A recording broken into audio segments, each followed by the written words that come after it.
seorang pegiat literasi dari Flores. Eda, bisa dengar? Dengar. Halo. Halo Eda.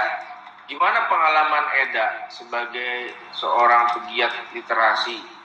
Dan juga bagaimana Eda melihat sosok Bung Karno, ataukah juga mengenai pemikirannya, dan apa yang Eda pelajari dari situ, dan lihat konteks masa kini berdasarkan kebutuhan anak muda di zaman sekarang. Menurut Eda seperti apa?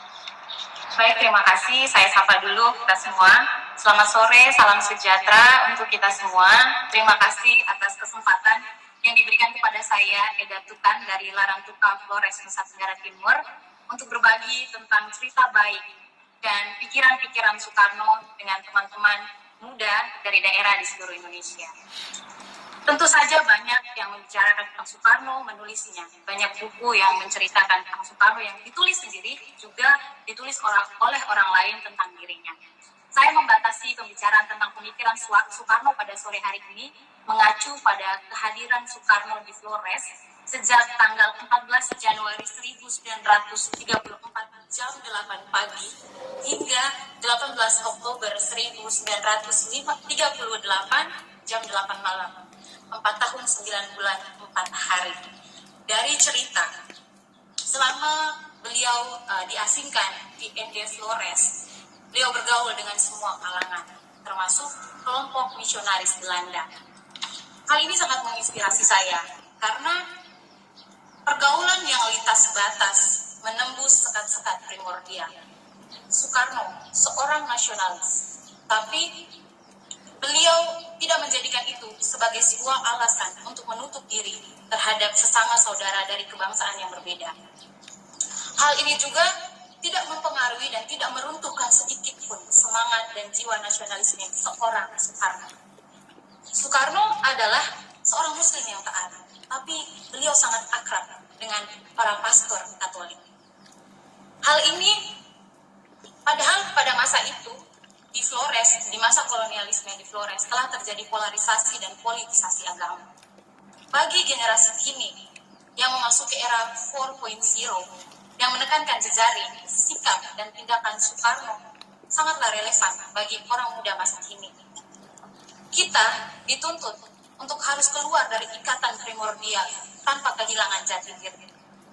Karena bagi saya, dan saya meyakini, semakin kita membuka diri terhadap sesama dari berbagai kalangan, kita semakin jadi diri kita sendiri. Karakter kita pun semakin kuat. Selain cerita, ada juga sebuah cerita yang menarik bagi saya dan menginspirasi, bahwa pada tanggal 5 November 1957, Presiden pertama Indonesia, Soekarno, mengunjungi Larantuka, sebuah kota kecil di ujung timur Pulau Flores. Dan bagi saya, beliau sangat peduli dan merangkul kaum minoritas di tengah pertarungan ideologi waktu itu.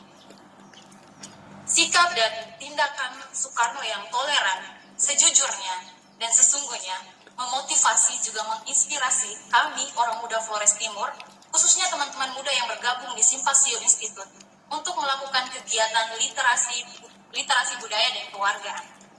Masyarakat disadarkan atas realita multikultural.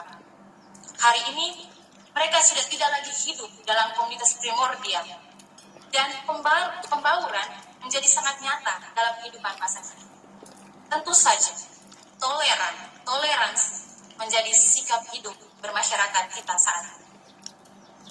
Tahun lalu, di bulan November, kami melakukan kegiatan kemah budaya di Kampung Literasi Kosaro di Larantuka bersama orang muda dari berbagai kalangan. Kami juga mengundang forum kerukunan umat beragama Flores Timur untuk membangun dialog dan diskusi. Inti dari dialog itu adalah menggambarkan pertumbuhan multikultural dalam masyarakat.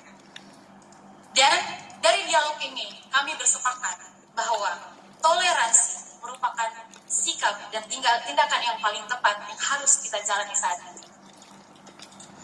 Bagi saya, Bung Karno adalah seorang literat, kutu buku, penulis, dan orator. Bung Karno harus menjadi tokoh teladan bagi kami semua penggiat literasi. Di akhir perbincangan ini, di akhir penyampaian saya mau mengatakan begini kepada teman-teman muda di Indonesia. Kita sebagai orang muda harus kritis dan kreatif memaknai dan menghidupkan kembali nilai-nilai yang diwariskan oleh seorang Bung Karno. Kita harus mampu merawat nilai-nilai kebangsaan, toleransi, dan juga merangkul kaum minoritas. Kita orang muda punya semangat yang tinggi, kemampuan, ilmu pengetahuan, dan keluasan teknologi harusnya menemukan keluasan di ruang yang sempit. Sekian dari saya, salam dari Larantuka. Luar biasa Eda, sangat inspiratif. Terima kasih perspektif terhadap Bung Karno yang sangat bagus. Saya catat ada 3 hal yang penting dari Eda di sini. Pertama, soal bagaimana kita melepas ikatan primordialis. Saya pikir ini juga salah satu poin yang bisa kita lihat. Ada nilai-nilai tersebut dalam pemikiran Bung Karno juga, dia melepaskan ikatan-ikatan primordialis. Kemudian juga merangkul kaum minoritas yang saya pikir sekarang sangat langka terdengar ya. Yang ketiga, multikultural adalah realita, betul.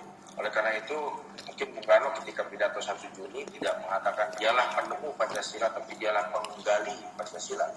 Oleh karena semua itu sudah ada di bumi Indonesia dan dia mendapatkan itu sebagai sebuah realitas yang sudah hadir selama berabad-abad di tengah masyarakat. Saya